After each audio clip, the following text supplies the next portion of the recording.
But it seems to me that, like, just generally, people are being less and less able to deal with conflict. I don't know if that's like just a trend that I'm seeing, but like I'll kind of give you like my data points here. That I think that people are becoming more avoidant and also more aggressive, depending on where you land on the spectrum, than we have in a long time. And so I'm going to kind of give you like my reasons why I think this is the case. And first is I see with young people, and maybe you've experienced this too, maybe you're not so young, have experienced the habit of ghosting. Now, ghosting, you might not be familiar with that term. Ghosting is where you, so if you're not super aware of that word, it's the habit of like breaking up with somebody or stop being friends with somebody by just simply like just ignoring them completely, where you just like stop talking to them like completely, but you give no reasons for this. This is really popular. This is if you're like my age and younger, it's really popular in the dating scene that if you have a bad date, you don't like tell them, oh, I'm just not interested anymore. You just go like, I'm just going to ignore your phone calls and texts and like hope I never ever see you ever again. That's ghosting. Like you're like a ghost. You disappear. There's also the habit of quiet quitting, where people. This is the idea where an employee will do the bare minimum of what is required of them and passively ignore their bosses when they ask them to do more, rather than to have like a negotiation of maybe like a pay raise or just doing extra service. But it's very passive aggressive, sort of like I refuse to do something. It reminds me of Bartleby the Scrivener. I don't know if you're familiar with that short story where he's like, I just prefer not to. Another trend that I've seen is and hopefully this is like a kind of a sad one, is the rise of no contact. I don't know if you are familiar with this, or just general family estrangement, where people will just like cut off contact out of the blue.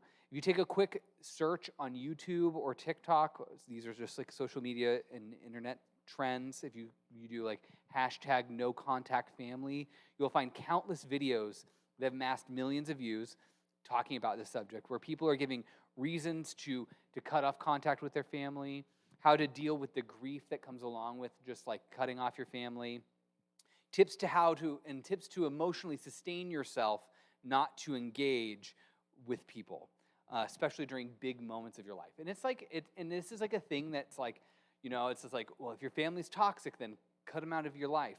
And I know that I've had family members before this was trendy, like estrange themselves from our family, and we just don't have a lot of reasons why, and it can be really painful. And I don't know if you've experienced this in your own life, but I've just seen it happening more and more. And that's kind of like on the like avoidant side of things. Like these are behaviors in which people are just trying to like avoid different kinds of conflict. Because usually what happens in these things, there's a conflict or a disagreement underlying these things, right? Like we don't want to have the uncomfortable conversation of a breakup, or an uncomfortable conversation with our boss because we want a raise, or we want to have we have an uncomfortable ongoing conversation with a family member. On the other side, we're getting more aggressive too. I recently went to a seminar about the issues of like technology and social media on children, and the speaker was a school counselor. One of the things that I thought was really interesting was talking about how she's experienced, and she's been a school counselor for like 20 some years, and she's seen this uptick in violence among children at school, of like teenagers and those sorts of things, and they're experiencing these things, and and it's like social media is at the cause of it, but they're getting into fights, which was kind of like, I was like, oh wow, that's interesting. And that just more behavioral issues. I also, this is also kind of a citywide thing, that there's been an increase in gun violence in Salem. I know that churches like Salem Alliance and others and the police department are trying to work with the community of like, how can we reduce our community violence? Because it's escalating, and if you've looked at the trends over the last 5-10 years, violent crimes have increased steadily. And that includes, and I've also seen this with like domestic violence as well. But then if you want to add kind of the layer on the top, the thing that's like in the headlines is a lot of political violence is happening nowadays too, right? We haven't seen it at this scale in a long time. Not that like political violence is new, but like in our generation, it's kind of unheard of to have like so many like assassinations attempts and of various political leaders, and this is happening on both sides of the aisle.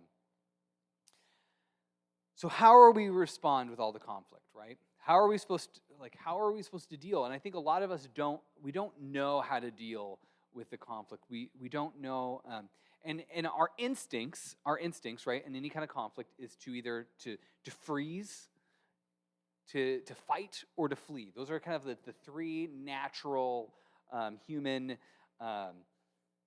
responses to conflict. Yet Jesus said this in the Sermon on the Mount: "Blessed are the peacemakers, because they will be called the children of God." And it's interesting. Jesus also grew up in a world that was filled with conflict, and he was no stranger to the conflict.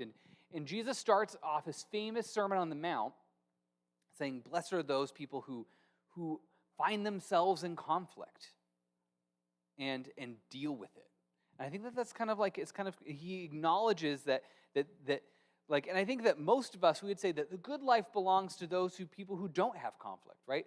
That like a healthy life is one whereas there's an absence of conflict. There's an absence of conflict at work. There's absence of conflict in your home. There's an absence of conflict with your friends or at your school. That's what a good life looks like. But Jesus is saying, I want to say, he kind of reverses it, and he says, like, it's not about those who find themselves in the absence of conflict. It's those who deal with the conflict, who bring it back into, who find a way to navigate it. And I think that in Jesus in his sermon is calling us to be these peacemakers, right? As being followers of Jesus, we're called to be peacemakers, and helping to bring peace and unity into situations that don't exist at that moment, bringing healing to broken relationships, and to be agents of conflict resolution. This makes me feel uncomfortable because I am one of those conflict avoidant persons. If I'm on a spectrum here, I'm on the avoidant side. And I think most people, tend to be in this crowd. So I know that we feel each other, right? We see each other. We don't want to deal with conflict. We don't talk about conflict. If there's like a conflict at Thanksgiving, I'm the person being like, so let's go for a walk. Seconds, anybody? Let's change the subject. Oh, I think there's a football game on. I think that we all can prepare ourselves for, this November, Thanksgiving is going to be probably pretty challenging for most of us, at least in my family, because it's like there's lots of people who have lots of varying opinions about politics, and there's always that person who's the odd person out, and you're like, okay, this is going to get awkward. But like as Christians, we're called to navigate that space and to bring unity. And so the next few weeks, we're going to be going through a series that I'm calling "Called to Be Peacemakers," looking at how do we engage in conflict? Because the truth is, how Christians are supposed to engage in conflict and how the world deals with conflict are two very different things, right? And we can look at the world and the way it deals with conflict, and we can go, yeah, this isn't like good, right? Like this isn't healthy. This isn't. But what's our alternative? And so the Bible lays out its own alternative. And I want to give a shout out, and I don't know how to say this guy's name, so if I say it wrong and you've read his books and you want to correct me, that's totally fine. I'm going to do my best. His name is Ken Sand, but it has an extra E in the end, so I don't know if that's how to pronounce that. But he is an influential writer who's been writing on the issue of peacemaking and Christian peacemaking and what does the Bible say about peacemaking, specifically for everyday conflict, because he started out as a Christian lawyer, and kind of as he read the Bible, he's like, wow, the Bible has a lot to say about how do we deal with conflict, And specifically, he was like, as a lawyer, like the Bible talks about like not bringing lawsuits to people, and how do we do this? And he's wrestled with this idea of like how as Christians do we start to navigate, especially the interpersonal everyday conflicts that we experience. And we're gonna kind of put like global conflicts to the side, like wars and those sorts of things, because those are slightly different. But like I think most of us can relate with like the more individual level kind of conflict that he's going to be dealing with. And he's written two books on this subject, one large, one a little bit slimmer, and I highly recommend you, if you want to read it and you're like, oh, like I really like this stuff and I want to kind of go deeper, the books are The Peacemaker, which is the bigger one. It's in depth, it's really good. And then also Resolving Everyday Conflict. It's much thinner, and he kind of bases on like, what does the Bible have to say about conflicts? And these books have contributed greatly to this series that I'm going to be having for the next couple weeks, as he kind of distills the Bible and kind of brings out its countercultural truths. So I just want to give credit where credit is due, and so like even my general framework for my series is kind of based off of his book, The Peacemaker. So with that said, the first kind of the step as us being peacemakers, I think it starts out with fundamentally it's before we even enter into a conflict. It's like before we're in a conflict or we're having problems, it's how do we perceive conflict? Because I think that's like, and what's our orientation to conflict? Because I think that's like before anything, because I know my orientation to conflict is I want to avoid it at all costs. Some people, I know, I've had friends like this and coworkers and even a supervisor where they thrive off a conflict. They love to like engage in this like antagonistic process, and that's totally fine.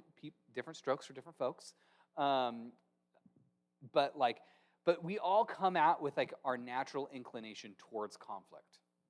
And it comes up in our relationships. Are you the kind of person who, if like there's a conflict in your like marriage or relationship, that like you're just going to sit and stew about something and not talk about it because you like don't want to ruffle feathers, but then it kind of explodes later on? Or are you going to be the person who's just going to like be really direct or overly direct, right? And I think that it affects our relationships. And the first step of being a peacemaker is how do we perceive and what's our orientation to conflict? And I think that there's kind of, I think, three modes here. There is, something to avoid entirely. It's an opportunity for manipulation and control, because sometimes people use conflict to gain the upper hand, to get what they want. But Christians are called to something different. We are called to see conflict, and this is going to be wild for probably most of us, as an opportunity to be stewarded for the glory of God, right? Conflict is an opportunity to be stewarded for the glory of God rather than ourselves. That's kind of like that's the first thing. And this is kind of like wild. I remember when the first time I heard this, I was like, I don't like that. I don't want to see conflict as an opportunity to be steward.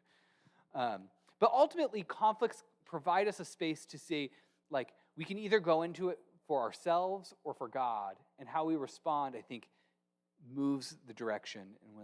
And so, from the first changes we need to make as Christians is this. I think for many of us, conflicts are seen as largely negative. They're a sign of things going poorly in our lives rather than something neutral or okay. Generally, we say that, we have like I used to say this, oh yeah, we have a really healthy church. We don't get in a lot of fights. My marriage is really healthy. Heather and I hardly have arguments. I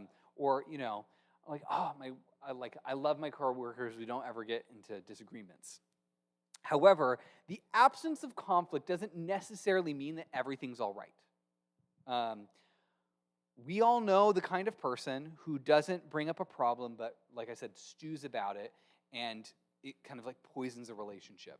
Likewise, totalitarian countries often state that they have lower crime rates and they're more peaceful because they don't have any conflicts. Why don't they have any conflicts? Oh, because they just oppress people and put people in prison and don't have any latitude for any disagreements whatsoever. Is that actually peaceful? No.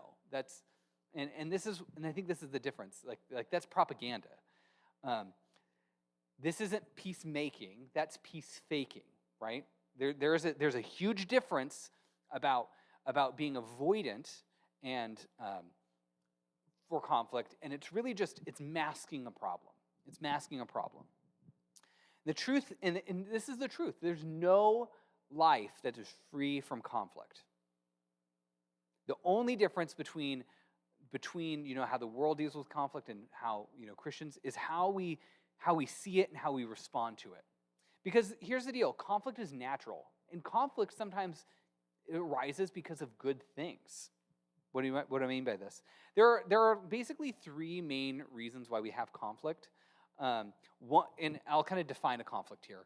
Conflict is simply a difference in opinion or purpose that frustrates someone's goal or desires, right? You have maybe two desires that contradict each other, so there's a conflict. And conflicts usually arise for three main reasons. One, first, miscommunication. How many of us have had a conflict because, there was a miscommunication of some time? I know that recently there was one that Heather experienced where she went to the doctor's office and she arrived 30 minutes early and she was waiting to see the doctor, or she thought she got there at the same time, but apparently she got there 30 minutes early and she was just stewing about she was I'm waiting, and she got kind of irritated at the doctor and the receptionist, and she was going to leave, but there was just a miscommunication and she thought her appointment was earlier than it was, right? Another difference is in when we have a difference of values, goals, or gifts, or priorities. And you see this all this time in family and relationships. So you have a husband and wife, they go on a date night, right? And the wife is really wanting to talk about something serious. Say finances, or maybe their kid is dealing with maybe they think that there's something wrong with the kid, or school's kind of there's something going on at school, and she sees this opportunity. They don't get to see each other very often. She sees this as an opportunity to really connect and talk deep about this, and maybe to problem solve and to get this off her chest. Meanwhile, husband really stressed at work, right? He has a lot of things on his plate, and he's really and he sees this date as an opportunity to decompress and to spend time with his wife and just kind of relax a bit. Now, they go on their date night. Things go sideways. The wife is upset that she can't she's getting she brings something up and he doesn't want to talk about it, and then they start getting in a fight, and then date night's ruined. They leave the Red Lobster with the cheddar biscuits on the table, and then it's horrible. It's horrible. It's not like none of us has ever been there before. Then they go home, and then there's date night ruined, and then both of them are left unsatisfied, right? Husband was stressed.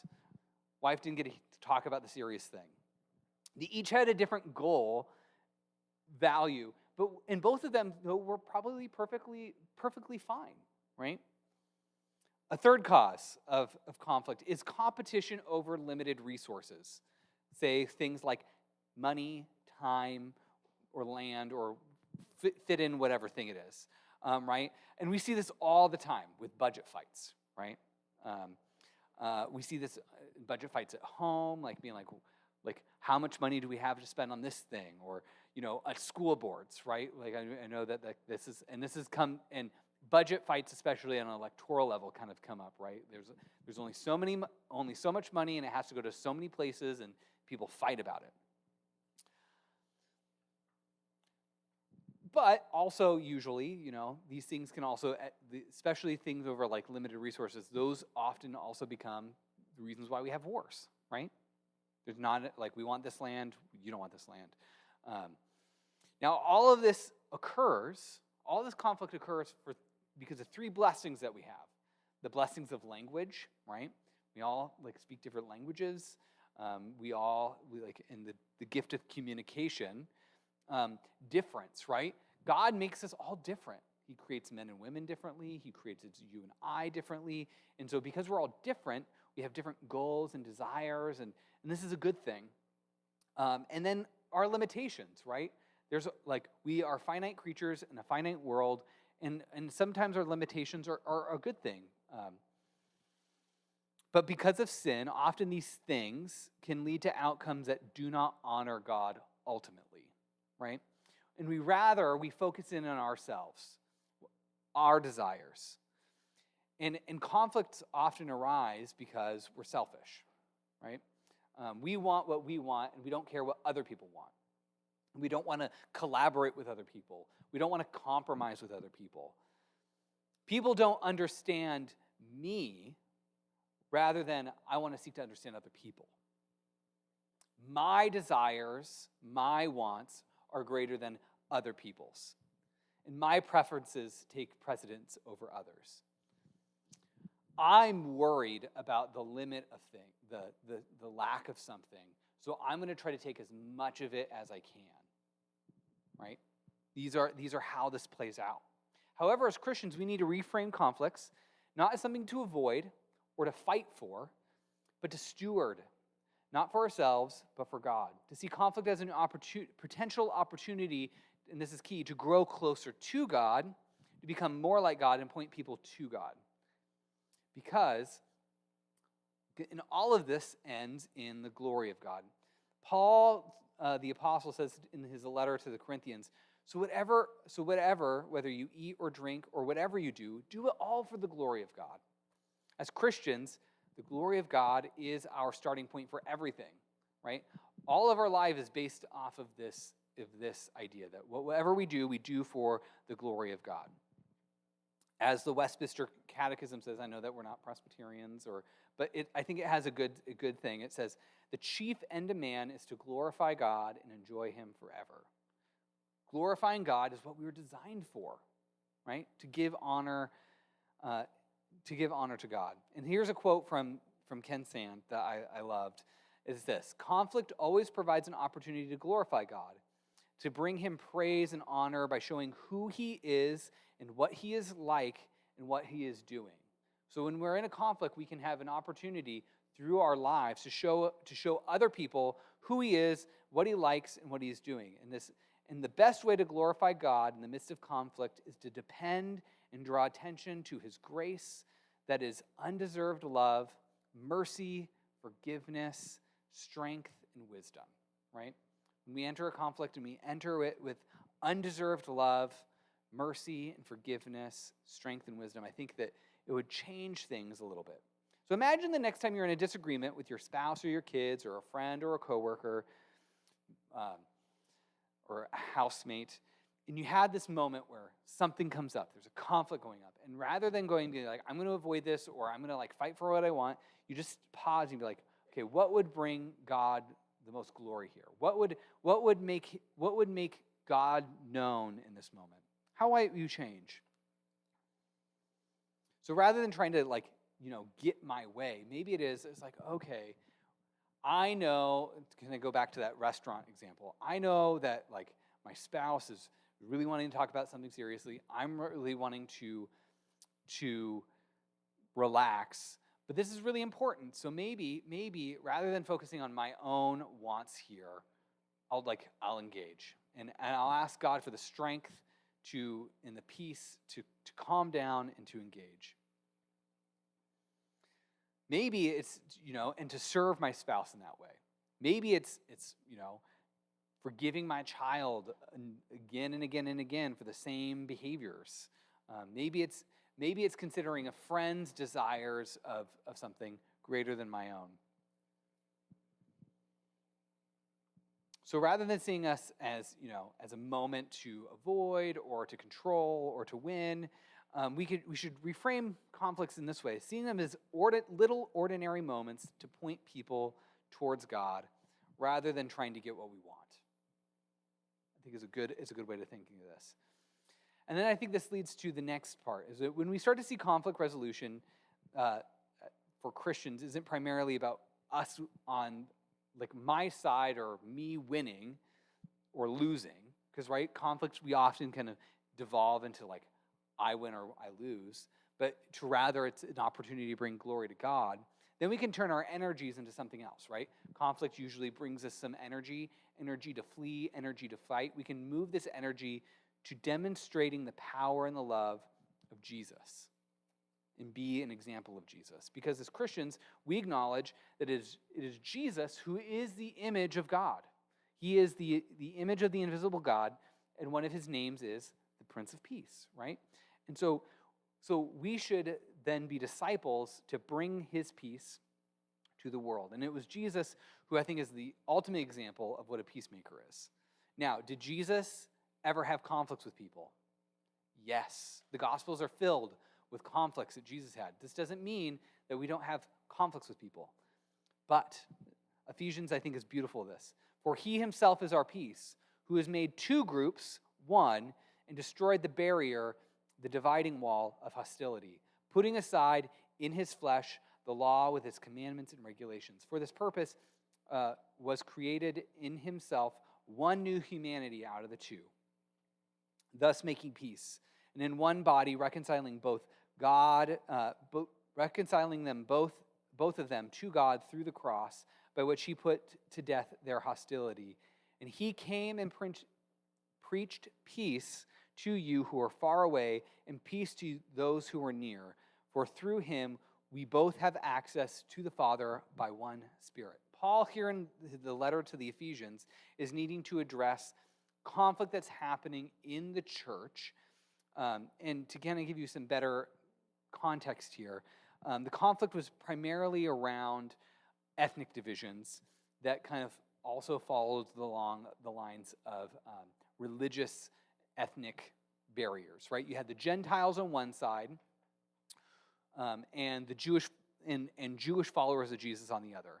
The Jewish followers of Jesus wanted to keep their customs and their practices, like, practicing the Sabbath on Saturday, circumcision.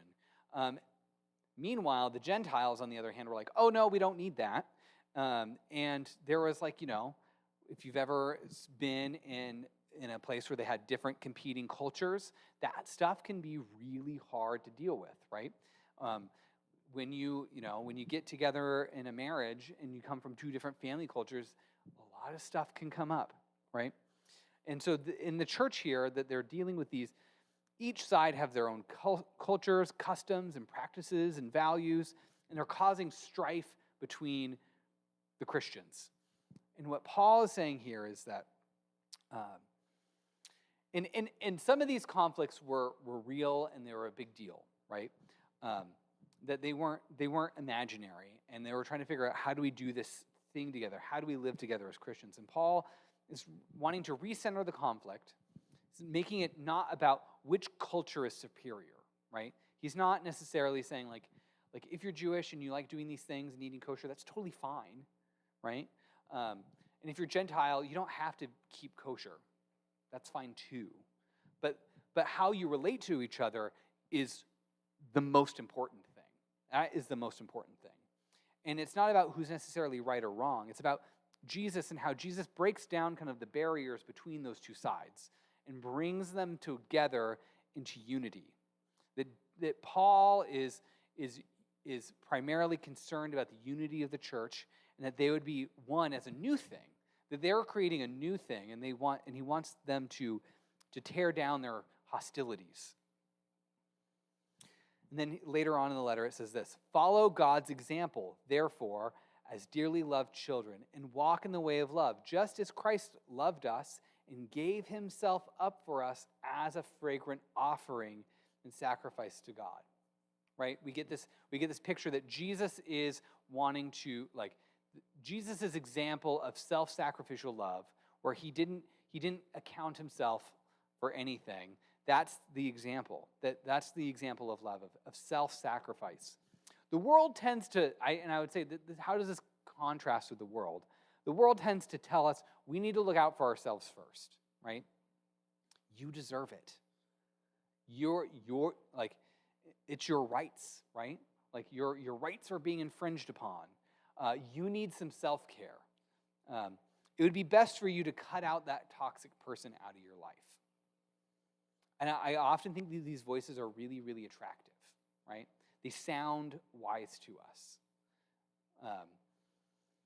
It sounds wise to be like, you know what, you're right. Like, I do need to put myself first, and I'm gonna assert my rights, assert my will. And if people don't like that, then they're just like, they're not loving, and they're not going to be the ones who are compromising. And so we start going into life in this way where it's like it's me, me, me, me, me. However, and not saying that there isn't a time where you stand up for yourself. I'm not saying that you have to just be a doormat, right? But I do think that there is a time and a place where your preferences might not matter as much. Often, I think what Jesus is trying to get at here is that there's kind of like a different way of being in the kingdom. Jesus says things like this all the time. Greatest is the least. The first will be last, and the last will be first. Love your enemies. Bless those who curse you. Pray for those who mistreat you.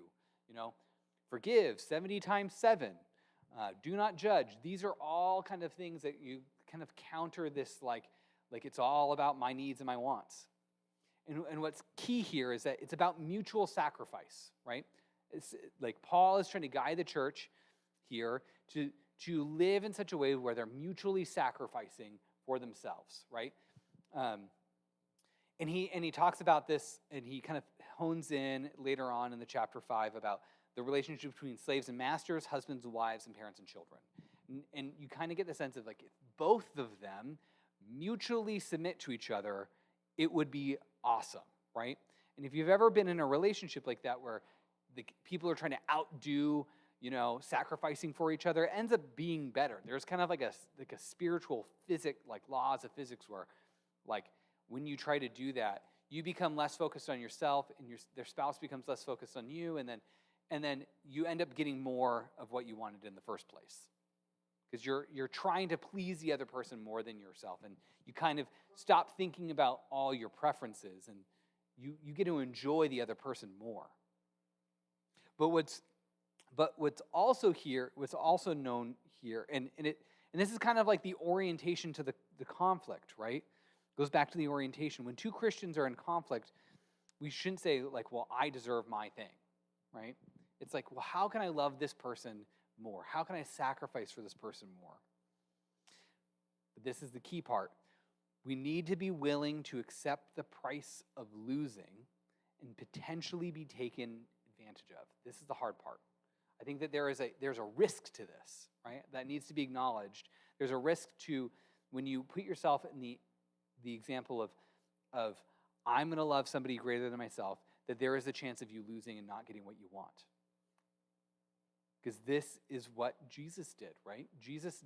This is the scandal of the cross. Jesus put himself out there and he died. And like we have to acknowledge that like this is the way of the cross, that you are not going to get what you want, and it's gonna be painful. There is a sacrifice to this. There is this isn't like 10 ways to make your life better sort of thing. This way of life is costly, but this is the thing. We also see that through this, God's power is shown, right? In this, we demonstrate Christ's power and love because not only do you have the cross of Jesus, you have the resurrection of Jesus, right? And God often uses the weak things of the world to shame the strong ones. So what does this look like? What does this look like? And I'm going to use a kind of a really extreme example. This is like, but this was kind of the first ones that came to my mind. I thought of some, but I was like, I'm going to take this to the extreme here to understand. Like sometimes this is costly, and I want to talk about this. And it reminded me of the story of the West Nickel Mines school shooting in Pennsylvania. I don't know if you remember this one. It happened in 2006, and it was the one that occurred at the Amish one-room schoolhouse. And it was, so there was this old order Amish community in nickel mines, and it was a village kind of like out in the country. And there was a gunman that came in, took hostages of little girls, and shot 10 of them, ages from 6 to 13, and killed 6. And it was devastating. And I remember watching this and just being like, oh, this is like the worst. However, what was so striking about this whole thing was the Amish's community's response to this event, right? And we all kind of know the what happens after a school shooting, what ends up happening, and then there is like there's a kind of a pattern of how we respond. There's like we need gun restrictions, and then we fight about gun rights, and then people get upset. And but what was so striking about this one was how the Amish community's emphasis on forgiveness and reconciliation, particularly with the family of the gunman, ended up dying, and they were extraordinarily generous to his family, and the emphasis on forgiveness and reconciliation was incredible. And what I noticed that was so strange about the whole situation, and I've never seen kind of quite like one of these events happening, was that the media kind of like stopped and paused and was like, and they couldn't, they focused on the forgiveness, and they're like, wow, like this is extraordinary, and they couldn't wrap their minds around it. And I remember how many people were simply just amazed by this. And it brought God kind of to the center stage of the whole event, right? That they were doing this because of their Christian beliefs of wanting to love their enemies and forgive, and it really shined a light on God's forgiveness and the power in that. Now, it didn't solve anything. It didn't. These lives were still lost. It was really painful, and I'm not trying to say that got all swept under the rug, but I think it became an opportunity for the power and the love of Jesus to really be manifested and demonstrated. So even in those opportunities where it feels like, wow, like I'm really going to lose here, I think that there can be opportunities for God's power and love to be demonstrated, even when we lose. And I think that has to be, like, we have to be willing to enter a conflict and be willing to lose. That's I think so many of us are trying to fight to win, but Jesus never came to quote unquote win, right? He came to love, and they're vastly different things. For Christians, we need to be realistic about conflict. Conflict exists in the world, but it's not always for bad things, and sometimes it is about bad things. But I think it can be considered a good thing when we stop making it about us, and it's an opportunity for us to give God glory by demonstrating the power and the love of Jesus, something that the world desperately needs. I think we all can agree that we need more of Jesus. And I think that this is why we're called to be peacemakers in the first place, is to manifest God's kingdom and his presence in the world and in our lives. And sometimes even in the most difficult spots, but we can be sure that the Holy Spirit his power and his strength will be there to guide us through. Let's pray. Heavenly Father, I pray that you would help us change our minds around conflict. Help us see how they can be different and how we can give you glory in these things. Help us not be so self-centered, and let's just take a moment to pause before our conflicts arise and be willing to be like, okay, this isn't about me, this is about you right now, and how can I give you glory?